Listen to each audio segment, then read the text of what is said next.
Hello students, this is Abhishek Karma and you are watching our channel विद्यास थलीवाले sir. So students, आज हम आपके लेकर आए हैं क्लास 10th एमपी बोर्ड का सिविक्स का chapter number 13 functioning of Indian democracy का 13th वीडियो लेक्चर। जी हाँ स्टूडेंट्स, इसके पहले फंक्शनिंग ऑफ इंडियन डेमोक्रेसी के हम ऑलरेडी 12 वीडियो लेक्चर्स ला चुके हैं, जिसमें हमने बात की थी लेजिस्लेचर, एग्जीक्यूटिव और जुडिशरी की सेंट्रल लेवल की। साथ ही साथ हमने अपने पिछले वीडियो लेक्चर में स्टेट लेवल की गवर्नमेंट की भी शुरुआत कर दी थी, जिसमें हमने स्टेट लेवल के लेजिस्लेचर की बात की थी। हमने लेजिस्लेटिव असेंबली को पढ़ा था, साथ ही साथ उसमें वोटर्स का क्वालिफिकेशन और कैंडिडेट के क्वालिफिकेशन के बारे में जाना था। स्टूडेंट्स, आज के इस वीडियो लेक्चर में हम बात करेंगे पावर ऑफ लेजिस्लेटिव असेंबली का। जी हाँ, लेजिस्लेटिव असेंबली की पावर क्या होती है हम उसकी बात करेंगे। साथ ही साथ इस वीडियो लेक्चर में हम शुरुआत करने का अपने एग्जीक्यूटिव्स की। तो चलिए बिना कोई समय गवाए आज के इस वीडियो को हम शुरू करते हैं। Powers of legislative assembly. Students, जिस तरह से पावर्स ऑफ पार्लियामेंट था, लोकसभा, राज्यसभा, इनके कुछ अपने फंक्शंस और पावर थे, उसी प्रकार से स्टेट लेवल में लेजिस्लेटिव असेंबलीज के यानी कि विधानसभा के अपने कुछ पावर और फंक्शन होते हैं। तो उन्हीं पावर्स की हम बात करने वाले हैं। तो क्या है वो, चलिए देखते हैं। Students, powers of legislative assembly में हम देख पा रहे हैं क्या total 4 powers. To frame legislation, legislation मतलब लॉज बनाने से रिलेटेड पावर है ना, ये पहली पावर इनके पास होती है। दूसरा, फंक्शंस रिलेटेड टू एग्जीक्यूटिव, यानी एग्जीक्यूटिव जो होते हैं यहाँ पे एग्जीक्यूटिव होता है गवर्नर, यहाँ पे होता है चीफ मिनिस्टर, यहाँ पे होता है स्टेट कैबिनेट ऑफ मिनिस्टर या फिर स्टेट काउंसिल ऑफ मिनिस्टर। ये सारे एग्जीक्यूटिव्स हैं। इन एग्जीक्यूटिव्स को कंट्रोल करना, इनसे रिलेटेड फैसले लेना किसका काम है, लेजिस्लेटिव असेंबली का काम है।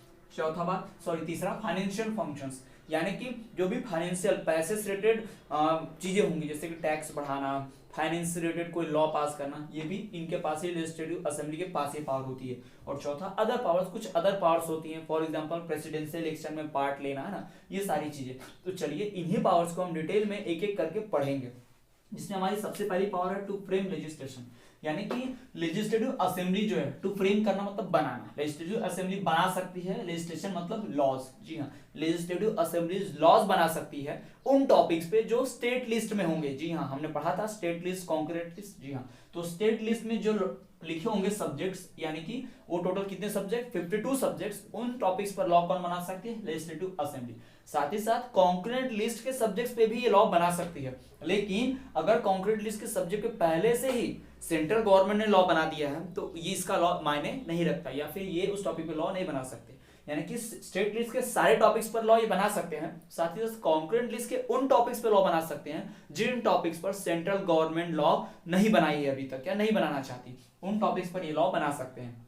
यानी कि legislative assembly has power to frame laws, to frame legislation on the topics of, on the subjects of state list and concrete list, on which topics, on whom topics, on that topics on which central government doesn't want to make laws। यानी उन topics पर, जिन topics पर central government law नहीं बनाना चाहती, क्या कर सकती है स्टेट असेंबली, लेजिस्लेटिव असेंबली उस पर लॉ बना सकती है। तो यही शर्त है, यही पावर है, ये फंक्शन है। पहला पावर ये, पहला फंक्शन ये कि लेजिस्लेटिव असेंबली लॉज बना सकती है स्टेट लिस्ट के सब्जेक्ट्स पर। दूसरा, उन सब्जेक्ट्स पर जो कॉन्करेंट लिस्ट में तो हैं, लेकिन उनके ऊपर सेंट्रल गवर्नमेंट लॉ नहीं बनाया है, उनके ऊपर लॉ बना सकती है। लेकिन अगर सेंट्रल गवर्नमेंट लॉ बनाया है और ये फिर भी लॉ बनाना चाहते हैं, तो इनका लॉ वैलिड नहीं होगा, इनका लॉ अनकॉन्स्टिट्यूशनल होगा, इनवैलिड होगा, बना ही नहीं सकते। सुप्रीम कोर्ट इन्हें रोक देगा, हाई कोर्ट इन्हें रोक देगा। ठीक, ये हो गया पहला फंक्शन या पहला पावर। दूसरा जो है फंक्शंस रिलेटिंग टू एग्जीक्यूटिव्स, यानी एग्जीक्यूटिव जो होते हैं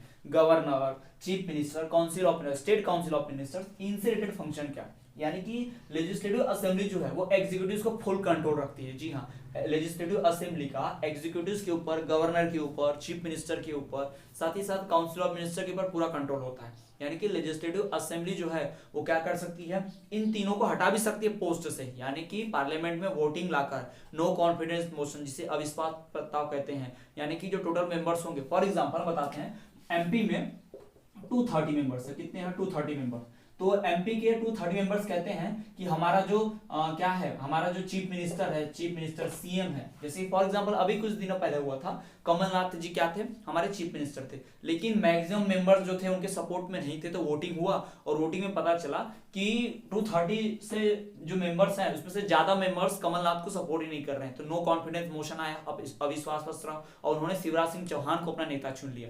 तो इस तरह से क्या हुआ, कमलनाथ की सरकार चली गई। यानी हम कह सकते हैं एग्जीक्यूटिव्स के अंदर पूरा कंट्रोल किसके पास होता है, वहां के मेंबर्स का। जी हाँ, लेजिस्लेटिव असेंबली के मेंबर्स पूरे गवर्नर, चीफ मिनिस्टर और अपने हाउस के जितने भी क्या रहते हैं काउंसिल ऑफ मिनिस्टर होते हैं स्टेट वाले, उन सभी को कंट्रोल में रखते हैं। यानी कि लेजिस्लेटिव असेंबली क्या करता है, फुल कंट्रोल रखता है किसके ऊपर, एग्जीक्यूटिव के ऊपर, गवर्नर के ऊपर, चीफ मिनिस्टर के ऊपर, साथ ही साथ स्टेट काउंसिल ऑफ मिनिस्टर्स के ऊपर। तो इस तरह से पहला फंक्शन और दूसरा फंक्शन कंप्लीट। पहला फंक्शन की लॉ बनाना किसके ऊपर, स्टेट लिस्ट के टॉपिक्स पर, साथ ही साथ कॉन्करेंट लिस्ट के उन टॉपिक पर जिन पर सेंट्रल गवर्नमेंट लॉ नहीं बना पाई है अभी तक। दूसरा कि ये लोग एग्जीक्यूटिव के ऊपर फुल कंट्रोल रखते हैं, उन्हें जब चाहे तब नो कॉन्फिडेंस मोशन यानी कि अविश्वास प्रस्ताव ला के उन्हें हटा भी सकते हैं। ठीक, सेंट्रल गवर्नमेंट वाले सेंट्रल गवर्नमेंट लेजिस्लेटिव असेंबली के जो हेड हैं, यानी कि इसमें स्पीकर होगा और इसमें फिर चीफ मिनिस्टर गवर्नर होता है। तो chief minister, governor, council of minister अपने मन से कोई फैसला नहीं ले सकते। फैसला ले भी लिया अपने मन से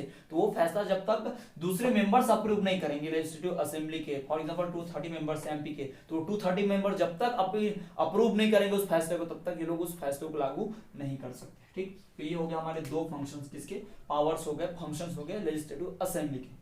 अब आते हैं हम तीसरे पे, फाइनेंशियल फंक्शंस, यानी कि पैसे से रिलेटेड, मनी से रिलेटेड कुछ फैसले, कुछ फंक्शंस, पावर्स। ठीक है, तो कोई भी गवर्नमेंट जो लेजिस्लेटिव असेंबली वाली यानी राज्य सरकार, वो फाइनेंस से रिलेटेड डिसीजन, यानी कि ये जो एमपीज होंगे, यहाँ के मेंबर ऑफ पार्लियामेंट होंगे, वही सारा फैसला लेते होंगे। यानी कि चीफ मिनिस्टर अकेले कोई भी टॉपिक पर टैक्स नहीं बढ़ा सकता। फॉर एग्जांपल गवर्नमेंट को, स्टेट गवर्नमेंट को पेट्रोल डीजल के ऊपर टैक्स बढ़ाना है, तो अपने मन से चीफ मिनिस्टर ये काम नहीं कर सकता, उसे परमिशन लेनी होगी किसकी, लेजिस्लेटिव असेंबली के मेंबर्स की। जनता का पैसा किसी भी काम में लगाने से पहले उसे परमिशन लेनी होगी किसकी, लेजिस्लेटिव असेंबली मेंबर्स की। जी हाँ, क्योंकि हमारा टैक्स का पैसा है, गवर्नमेंट का पैसा है, पीपल का पैसा है, तो पीपल का पैसा पीपल के रिप्रेजेंटेटिव ही डिसाइड करेंगे कहाँ जाएगा। फॉर एग्जांपल कहीं पर रोड बनाना है, 100 किलोमीटर लंबी सड़क बनानी है एमपी में, तो क्या होगा, वो सड़क बनाने के लिए पैसा लगेगा, यानी कि फाइनेंशियल बिल हो गया ये, है ना, मनी बिल हो गया ये। तो इस टॉपिक पर लॉ बनाने के लिए चीफ मिनिस्टर को, काउंसिल ऑफ मिनिस्टर्स को क्या होना पड़ेगा, पहले परमिशन लेना पड़ेगा किससे, दूसरे मेंबर से, 230 मेंबर से, लेजिस्लेटिव असेंबली के दूसरे सदस्यों से, सबसे क्या लेनी पड़ेगी, परमिशन। बिना उनके परमिशन के इस तरह के लॉ पास नहीं होते, इस तरह की पावर उनके पास नहीं होती एग्जीक्यूटिव के पास। यानी कि फाइनेंशियल फंक्शंस रिकॉर्डिंग, यानी फाइनेंशियल पावर जो होती है पूरी किसके पास होती है, लेजिस्लेटिव असेंबली के मेंबर्स के पास, ना कि एग्जीक्यूटिव्स के पास। जी हाँ, एग्जीक्यूटिव्स के पास फाइनेंशियल पावर नहीं होती है, सारी फाइनेंशियल पावर किसके पास होती है, लेजिस्लेटिव असेंबली वालों के पास। यानी वो लोग बोलेंगे तभी एग्जीक्यूटिव लोग कोई टैक्स बढ़ा पाएंगे या किसी टॉपिक के ऊपर जिसपे जो मनी बिल है उसके ऊपर लॉ बना पाएंगे। तो ये 3 हो गए। चौथा, अदर पावर्स की बात कर लेते हैं। कुछ अदर पावर्स क्या, प्रेसिडेंशियल इलेक्शन में पार्ट लेना। जी हम बता चुके आपको, प्रेसिडेंट चुनने के लिए या फिर राज्यसभा के मेंबर्स को चुनने के लिए इलेक्टोरल कॉलेज की बॉडी जो होती है उसमें कौन मेंबर्स होते हैं, एमएलएज होते हैं, मेंबर ऑफ लेजिस्लेटिव असेंबली। तो अदर पावर क्या है कि जो लेजिस्लेटिव असेंबली है वो मेंबर्स लोग, वहां के मेंबर लोग क्या कर सकते हैं, प्रेसिडेंशियल इलेक्शन में पार्ट ले सकते हैं। यानी कोई एमएलए क्या बन सकता है, प्रेसिडेंट भी बन सकता है या प्रेसिडेंट बनाने के लिए वोटिंग भी कर सकता है, लेकिन उसे अप्रूवल लेना पड़ेगा, मंजूरी लेनी पड़ेगी किससे, पूरे के पूरे हाउस से, पूरे लेजिस्लेटिव असेंबली मेंबर से वोटिंग होगी। ये मेंबर प्रेसिडेंट में भाग लेना चाहता है, प्रेसिडेंट बनना चाहता है, प्रेसिडेंट के इलेक्शन में पार्ट लेना चाहता है, तो क्या हम इसे अपने हाउस से जाने दें प्रेसिडेंट बनने के लिए, तो वोटिंग होगी। ज्यादा लोग बोले कि हाँ जाना चाहिए तो जा सकता है, ज्यादा लोग बोले कि नहीं जाना चाहिए तो नहीं जा सकता। तो इस तरह से वोटिंग भी होती है। तो ये हो गई कुछ अदर पावर्स। और तो और सजेशन देना हो गया, जैसे एग्जीक्यूटिव को सजेशन देना हो गया, गवर्नर को सजेशन देना हो गया, कौन करता है, लेजिस्लेटिव असेंबली वाले ही करते हैं। तो स्टूडेंट्स ये हमने बात की पावर और फंक्शंस की, किसकी, लेजिस्लेटिव असेंबली की। 4 पावर्स यहाँ पर हमने देखे। पहला, टू फ्रेम लेजिस्लेशन, यानी कि लॉ बनाने की पावर। जी हाँ, जिन टॉपिक्स पर जो स्टेट लिस्ट में आते हो और साथ ही साथ है कॉन्करेंट लिस्ट के उन टॉपिक्स पर जिनमें सेंट्रल गवर्नमेंट लॉ नहीं बनाया हो, उन टॉपिक्स के ऊपर लॉ कौन बना सकते हैं, लेजिस्लेटिव असेंबली वाले। यानी कि मतलब सिंपल भाषा में हम कहें तो legislative assembly has power to frame laws on the topics of state list and other topics of union list on which central government doesn't make any law। यानी उन टॉपिक्स पर सेंट्रल गवर्नमेंट जिन्हें law नहीं बनाया है उस topic पर भी जो कॉन्करेंट लिस्ट में आते हैं उस पे ये लॉ बना सकते हैं। दूसरा, स्टेट लिस्ट के सारे टॉपिक्स पे ये लॉ बना सकते हैं। दूसरा part function related to executive, यानी इनके executive, governor, chief minister, council of ministers का फुल कंट्रोल होता है किसके पास, लेजिस्लेटिव असेंबली वाले मेंबर्स के पास। यानी कि एग्जीक्यूटिव्स, यानी कि स्टेट एग्जीक्यूटिव्स, जो स्टेट वाले एग्जीक्यूटिव होंगे यानी राज्य के जो एग्जीक्यूटिव्स होंगे वो लोग बिना लेजिस्लेटिव असेंबली के परमिशन के कुछ भी नहीं कर सकते, उनकी परमिशन रिक्वायर ही होगी। कोई फैसला लेना है, कोई लॉ बनाना है तो किसकी परमिशन लेनी पड़ेगी, इन्हीं लेजिस्लेटिव असेंबली के मेंबर्स के। वोटिंग होती है, 2/3 मेजोरिटी चाहिए तभी जाके क्या हो पाता है, कोई फैसला लिया जा सकता है।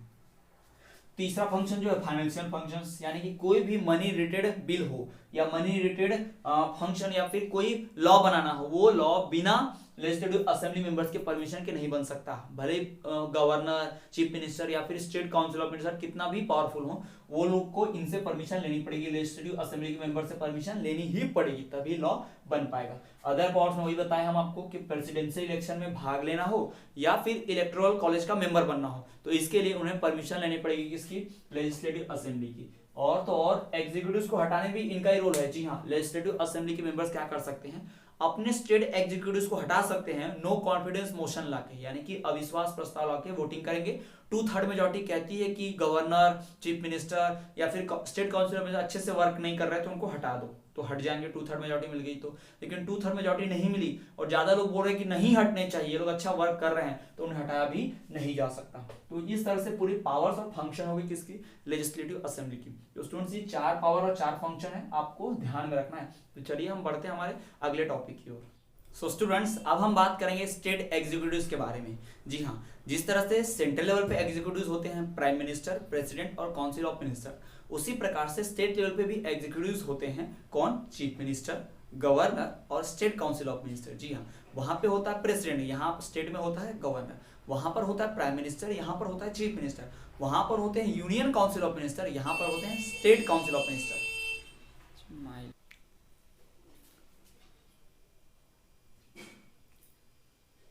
सो स्टूडेंट्स, अब हम बात करेंगे स्टेट एग्जीक्यूटिव्स की। जी हाँ, जिस तरह से सेंट्रल गवर्नमेंट के एग्जीक्यूटिव्स होते हैं, उसी प्रकार से स्टेट लेवल पे भी एग्जीक्यूटिव्स होते हैं। सेंट्रल लेवल पे एग्जीक्यूटिव होता है प्रेसिडेंट, स्टेट लेवल पे एग्जीक्यूटिव होता है गवर्नर। सेंट्रल लेवल पे जो दूसरा एग्जीक्यूटिव होता है वो होता है प्राइम मिनिस्टर। स्टेट लेवल पे उसी से रिलेटेड जो एग्जीक्यूटिव होता है वो होता है चीफ मिनिस्टर। सेंट्रल लेवल पर होते हैं union council of minister, state level पे होते हैं state council of minister, president, governor, prime minister, chief minister, union council of minister, state council of minister. जी हाँ स्टूडेंट्स, इन्हीं एग्जीक्यूटिव्स के बारे में एक एक करके पढ़ना है, गवर्नर के बारे में, चीफ मिनिस्टर के बारे में, साथ ही साथ स्टेट काउंसिल ऑफ मिनिस्टर के बारे में। तो चलिए सबसे पहले हम शुरू करते हैं गवर्नर के बारे में पढ़ना कि गवर्नर क्या होता है। ये हमारा पहला एग्जीक्यूटिव है स्टेट वाला। जी हाँ, गवर्नर पहले ही आपको बता चुके हैं कि प्रेसिडेंट जो होता है पूरे देश को संभालता है, लेकिन अकेला प्रेसिडेंट पूरे देश को संभाल नहीं पाता, तो वो क्या करता है, अपने साथ वर्क करने के लिए अब एक एक स्टेट में एक एक गवर्नर अपॉइंट कर देता है अपनी तरफ से हेल्प के लिए। ये सारे गवर्नर किसको जाकर रिपोर्ट देते हैं, उसी प्रेसिडेंट को। ठीक है, तो वो गवर्नर जो होता है हर एक स्टेट में अपॉइंट होता है, यही स्टेट एग्जीक्यूटिव है। ठीक, गवर्नर जिसे राज्यपाल भी कहा जाता है, हिंदी में क्या कहा जाता है, राज्यपाल कहा जाता है। जिस तरह से प्रेसिडेंट जो होता है पार्लियामेंट का हेड होता है, लेकिन पार्लियामेंट का मेंबर नहीं होता, उसी प्रकार से गवर्नर भी लेजिस्लेटिव असेंबली का हेड होता है, लेकिन उसका मेंबर नहीं होता, ये बाहर से कंट्रोल करता है। ठीक है, तो गवर्नर जो होता है वो किसके द्वारा अपॉइंटेड होता है, प्रेसिडेंट के द्वारा, है ना। गवर्नर जो होगा appointed by president, appointed by president. कौन अपॉइंट करता है इसे, प्रेसिडेंट, यानी कि राष्ट्रपति, अपॉइंटेड बाय प्रेसिडेंट। अब राष्ट्रपति जो अपॉइंट करता है, आपको पहले बता चुके हैं, वो तो सिर्फ नाम मात्र का है, उसके नाम पे तो सिर्फ बिल फटता है ना। बाकी एडवाइस कौन देता है, प्राइम मिनिस्टर और यूनियन काउंसिल ऑफ मिनिस्टर, यानी यूनियन काउंसिल ऑफ मिनिस्टर्स और प्राइम मिनिस्टर, प्रधानमंत्री की एडवाइस पर प्रेसिडेंट गवर्नर अपॉइंट करता है। अपॉइंट तो गवर्नर प्रेसिडेंट ही करेगा, लेकिन किसके कहने पर करेगा, प्राइम मिनिस्टर और यूनियन काउंसिल ऑफ मिनिस्टर पे, इसकी खुद की मर्जी नहीं होती। दूसरा कि जो भी गवर्नर अपॉइंट करेगा वो गवर्नर इसे रिपोर्ट करता है। चाहे तो गवर्नर को उसके टाइम के पहले भी हटा भी सकता है ना, रिमूव गवर्नर ना, प्रेसिडेंट कैन रिमूव है ना, रिमूव्ड बाय प्रेसिडेंट। अपॉइंट कौन करता है, प्रेसिडेंट, तो हटाएंगे भी तो किसके नाम पर, प्रेसिडेंट के नाम पर। प्रेसिडेंट ही क्या कर सकता है, हटा भी सकता है। प्रेसिडेंट गवर्नर को अपॉइंट भी कर सकता है काउंसिल ऑफ मिनिस्टर और प्राइम मिनिस्टर के एडवाइस पर, और इसे हटा भी सकता है प्राइम मिनिस्टर और काउंसिल ऑफ मिनिस्टर के एडवाइस पर। इसका टेन्यूर जो होता है, गवर्नर कितने साल के लिए बनता है, टेन्यूर जो होता है वो होता है 5 साल का। जी हाँ, इसका जो टेन्यूर समय अवधि होती है 5 साल की, यानी गवर्नर जो है 5 साल के लिए रहता है। कोई भी गवर्नर को अपॉइंट किया जाता है कब तक, 5 साल के लिए। तो ये तो बात करी हमने गवर्नर की, यानी आप देख पा रहे हैं कि गवर्नर बिल्कुल प्रेसिडेंट की तरह है, ये भी पार्लियामेंट का पार्ट नहीं है, अंदर पार्लियामेंट में बैठता नहीं, मेंबर ऑफ पार्लियामेंट नहीं है, ये भी लेजिस्लेटिव असेंबली नहीं है गवर्नर की। प्रेसिडेंट मेंबर ऑफ पार्लियामेंट नहीं होता, गवर्नर भी मेंबर ऑफ लेजिस्लेटिव असेंबली नहीं होता। प्रेसिडेंट जो है वो क्या करता है, बाहर से पार्लियामेंट को कंट्रोल करता है, हेड करता है, उसी तरह से गवर्नर भी बाहर से हेड करता है। प्रेसिडेंट जैसे ज्वाइंट सेशन बुलाता होगा पार्लियामेंट का, बिल्कुल वैसे ही गवर्नर ज्वाइंट सेशन बुलाता होगा लेजिस्लेटिव असेंबली का। तो ये सारी बातें करते हैं। प्रेसिडेंट जो है वो क्या करता है, किसकी एडवाइस पे अपॉइंट करता है गवर्नर्स को, प्राइम मिनिस्टर और काउंसिल ऑफ मिनिस्टर्स के, जबकि उसे रिमूव भी वही करता है, किसकी एडवाइस पे, प्राइम मिनिस्टर और काउंसिल ऑफ मिनिस्टर्स के। प्रेसिडेंट होता है 5 ईयर्स के लिए, गवर्नर भी कितने साल के लिए होता है, 5 ईयर्स के लिए होता है। गवर्नर को चाहे तो प्रेसिडेंट टाइम से पहले रिमूव कर सकता है। जी हाँ, president can remove governor before it's time interval, time period, उसके टेन्यूर के पहले भी हटा सकता है अगर अच्छे से वर्क नहीं कर रहा है गवर्नर तो, ठीक है, वो भी on the advice of prime minister और काउंसिल ऑफ मिनिस्टर। तो स्टूडेंट्स ये होगी बात गवर्नर्स की। चलिए अब हम बात कर लेते हैं क्वालिफिकेशन ऑफ गवर्नर की, कि गवर्नर की क्या क्वालिफिकेशन होती है। Qualifications for the post of governor.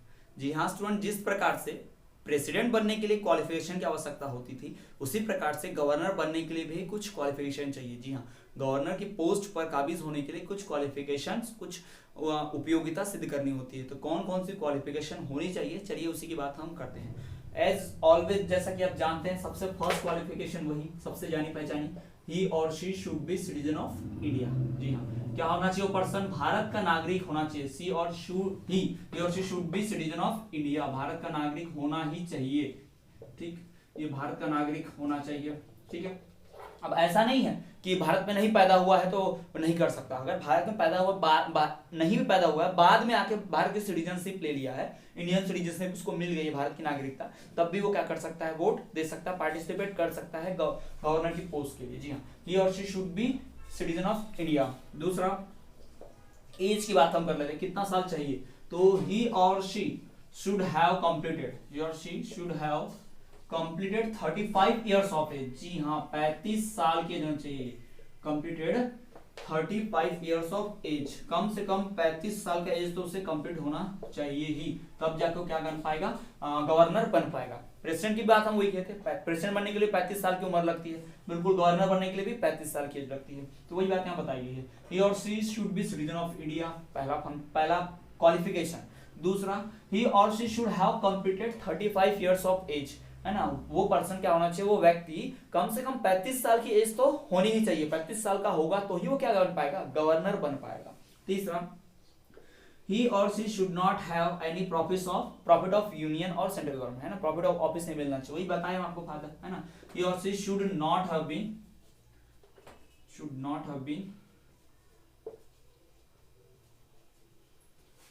Any office of profit,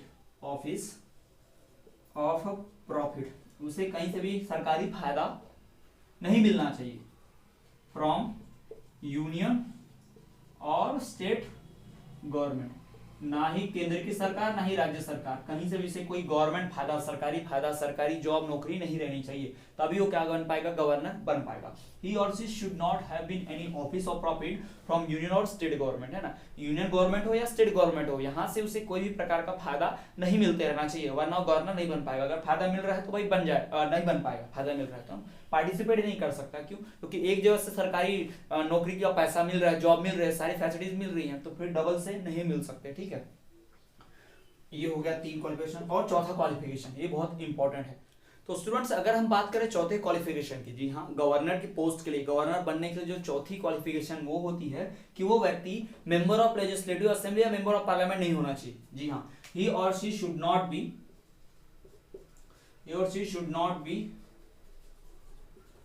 any member, should be a member of parliament और लेजिस्लेटिव असेंबली, ना ही तो वो संसद का, पार्लियामेंट का या फिर विधानसभा का, ना ही विधानसभा का, ना ही पार्लियामेंट का, ना ही विधानसभा का मेंबर होना चाहिए। ही और she should not be member of parliament और लेजिस्लेटिव असेंबली, यही बात हम आपको बताए हैं। तो ये 4 फंक्शन जो है, और तो और एक और पांचवा की, ही और she should not have been declared as unfit from any court to part election, है ना, to be an government post, है ना। तो इस तरह सारे बातों को ध्यान में रखना ही पड़ेगा। इसी को ध्यान में रखकर गवर्नर चुना जाता है। कौन चुनता है? प्रेसिडेंट ही चुनता है। ठीक है, तो यहाँ पर हम क्वालिफिकेशन जो देख पा रहे हैं गवर्नर के पोस्ट की, पहली क्वालिफिकेशन है ही और she should be citizen of India. दूसरी क्वालिफिकेशन ये, ही और she should have completed 35 years of age, कम से कम उसकी एज 35 साल की हुई रहनी चाहिए, दूसरी क्वालिफिकेशन। तीसरी क्वालिफिकेशन, ही और she should not have been any office of profit from union और स्टेट गवर्नमेंट, उसे यूनियन गवर्नमेंट या फिर स्टेट गवर्नमेंट से कोई ऑफिस ऑफ प्रॉफिट यानी कि सरकारी अनुदान, गवर्नमेंट बेनिफिट नहीं मिलते रहना चाहिए। चौथा, ही और she should not have been member of any parliament और लेजिस्लेटिव असेंबली, ना वो पार्लियामेंट का मेंबर होना चाहिए ना ही लेजिस्लेटिव असेंबली का। पार्लियामेंट का मेंबर हो गया तो एमपी कहलाएगा, लेजिस्लेटिव असेंबली का मेंबर हो गया तो एमएलए कहलाएगा, फिर वो तो पार्ट ले ही नहीं सकते, एमएलए गवर्नर एक साथ कैसे बन सकते हैं, ठीक है, तो दोनों नहीं बन सकते। तो इस तरह से क्या होता है, पोस्ट फंक्शंस, गवर्नर की पोस्ट की क्या है, क्वालिफिकेशंस है।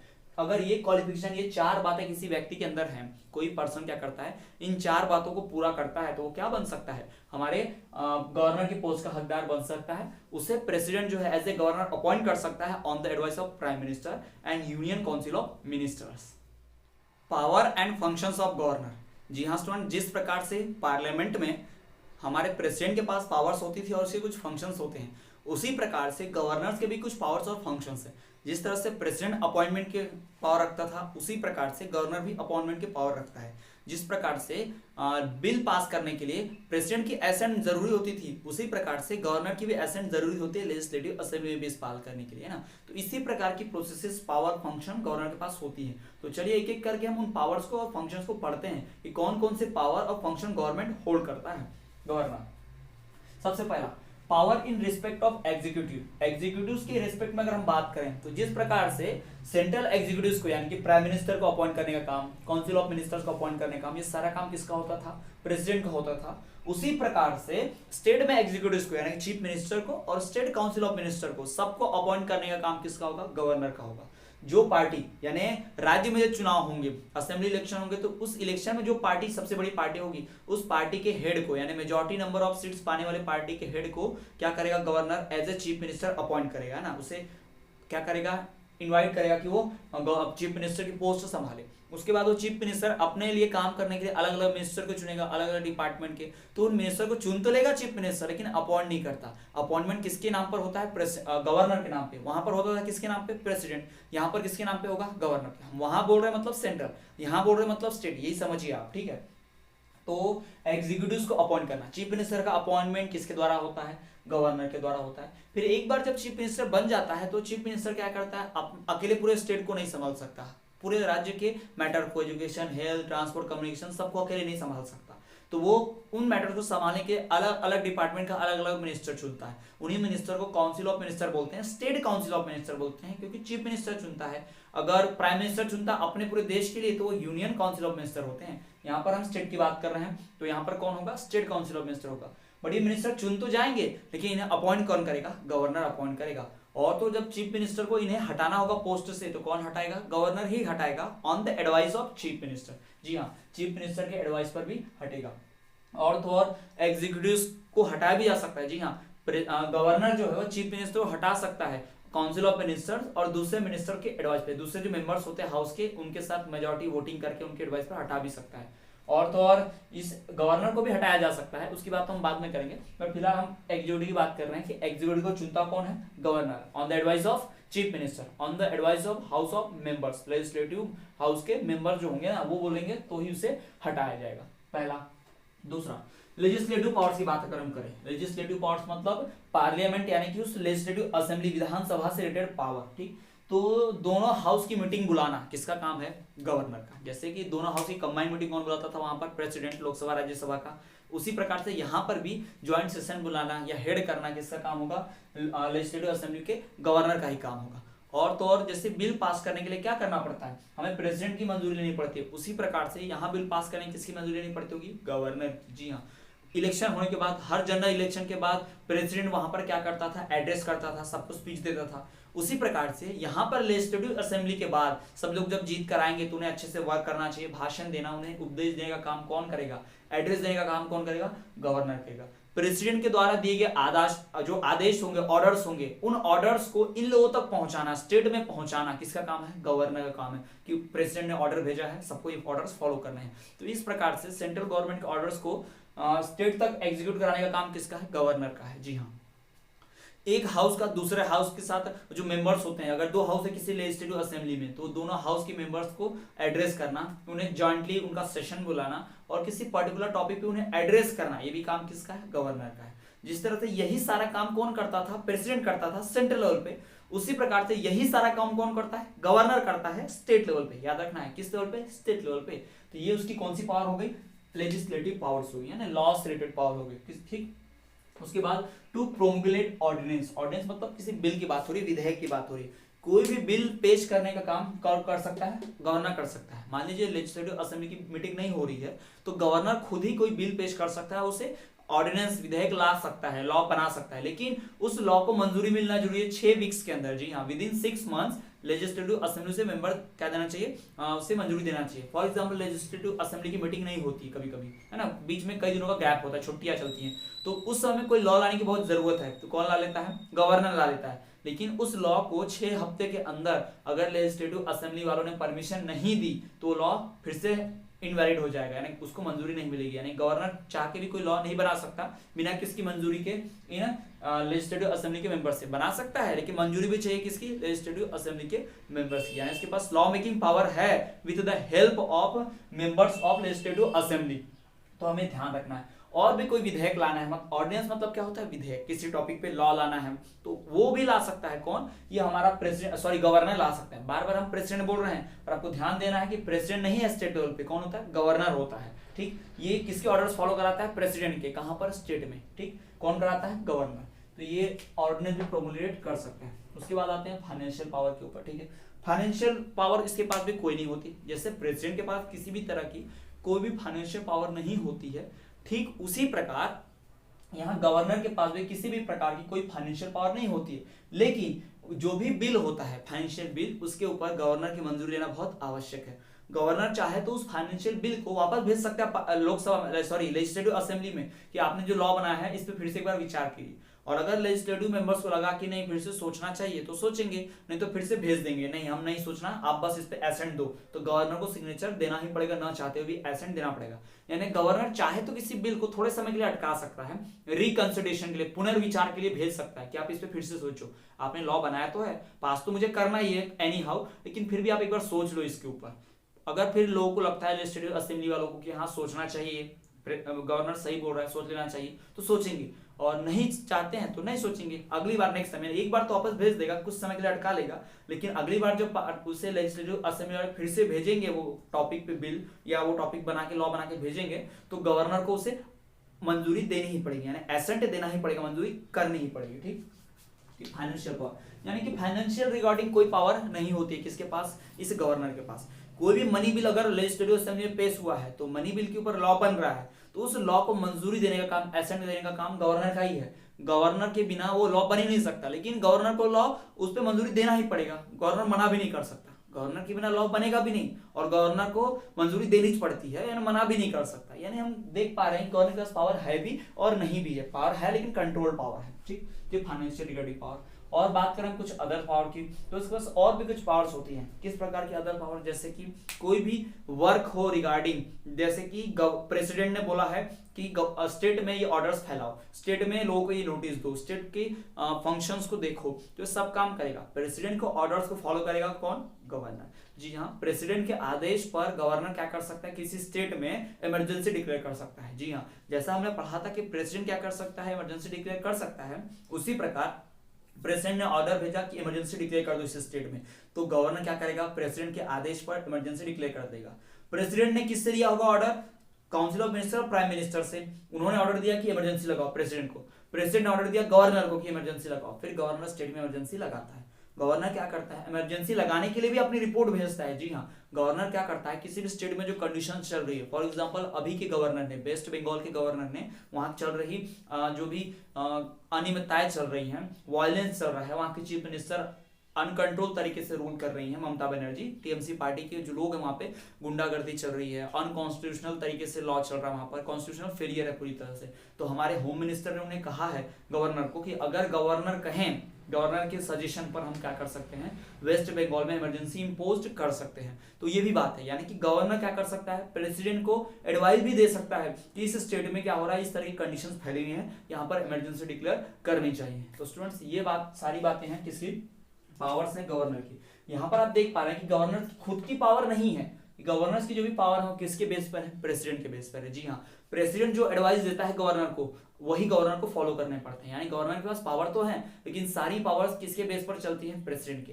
यानी प्रेसिडेंट कहेगा तो पावर्स फॉलो होंगे, नहीं कहेगा तो नहीं होंगे, यानी प्रेसिडेंट के ऑर्डर पर ही सारी पावर्स चलती हैं। तो यहाँ पर हम देख पा रहे हैं कि गवर्नर जो है सब ऑर्डिनेट होता है किसके, प्रेसिडेंट के। गवर्नर के अपने खुद के कोई फंक्शन है पावर नहीं होते, वो सारे फंक्शन पावर किसके दिए हुए हैं, प्रेसिडेंट के दिए हुए हैं। जिस प्रकार से पूरे गवर्नमेंट का कह सकते हैं हम हेड होता है प्रेसिडेंट सेंट्रल लेवल पे, उसी प्रकार से पूरी गवर्नमेंट का हेड होता है स्टेट लेवल पे कौन, गवर्नर होता है। बिना गवर्नर के सारे वर्क और फंक्शंस नहीं हो सकते। तो स्टूडेंट्स ये हमने बात की गवर्नर की, उसकी क्वालिफिकेशन की, साथ ही साथ गवर्नर के पावर और फंक्शंस की। तो स्टूडेंट्स आज के वीडियो लेक्चर में इतना ही। हम अपने आने वाले वीडियो लेक्चर में बात करेंगे चीफ मिनिस्टर एग्जीक्यूटिव की, उसके बाद फिर स्टेट काउंसिल ऑफ मिनिस्टर की। अभी हम बात कर लिए गवर्नर की पूरी तरह से कंप्लीट। अब हम बात करेंगे कि चीफ मिनिस्टर क्या होता है, उसकी पावर, फंक्शन, क्वालिफिकेशन क्या होती है, सारी हम आने वाले वीडियो लेक्चर में डिस्कस करेंगे। आज के वीडियो लेक्चर में स्टूडेंट्स इतना ही। आई होप वीडियो लेक्चर आपको पसंद आया होगा। वीडियो को लाइक कीजिए, अपने फ्रेंड के साथ ज्यादा से ज्यादा शेयर कीजिए ताकि वो भी नॉलेज गेन कर पाए। यदि आपको कोई डाउट है तो आप कमेंट कीजिए, हम आपके डाउट दूर करने की पूरी कोशिश करेंगे। स्टूडेंट्स इस चैप्टर के पूरे वीडियो सीरीज को आप ध्यान से देखिए, इसके नोट्स जो है वीडियो वाइज आप 1 बाय 1 करके प्रिपेयर कीजिए। आप स्क्रीनशॉट लीजिए, पॉज कीजिए, नोट कीजिए कॉपी में, कोई दिक्कत नहीं है, आप बस इसे नोट कीजिए, नोट्स पूरा कंप्लीट बनाइए। यहाँ से डिटेल में कुछ भी क्वेश्चन पूछा जाता है, कहीं भी आपको 3 मार्क्स के लिए पूछ देता है फंक्शन ऑफ गवर्नर क्या है, पावर ऑफ गवर्नर क्या है, गवर्नर की क्वालिफिकेशन लिखिए, इस तरह के क्वेश्चन अक्सर पूछे जाते हैं, इसलिए आपको ध्यान देना है और बहुत ही अच्छे से डिटेल में इस चैप्टर की स्टडी करनी है। यहाँ तक हमने अभी आधे से ज्यादा अपना चैप्टर कवर अप कर लिया है। जी हाँ, हमने 75% अपना चैप्टर पूरा कवर अप कर लिया है, बाकी का 25% 30% हम चैप्टर आगे के वीडियो लेक्चर्स में कवर अप करेंगे। तो स्टूडेंट्स आज के इस वीडियो लेक्चर में इतना ही। इसी तरह आप हमारे चैनल में बने रहिए और देखते रहिए हमारा चैनल विद्यास्थली वाले सर।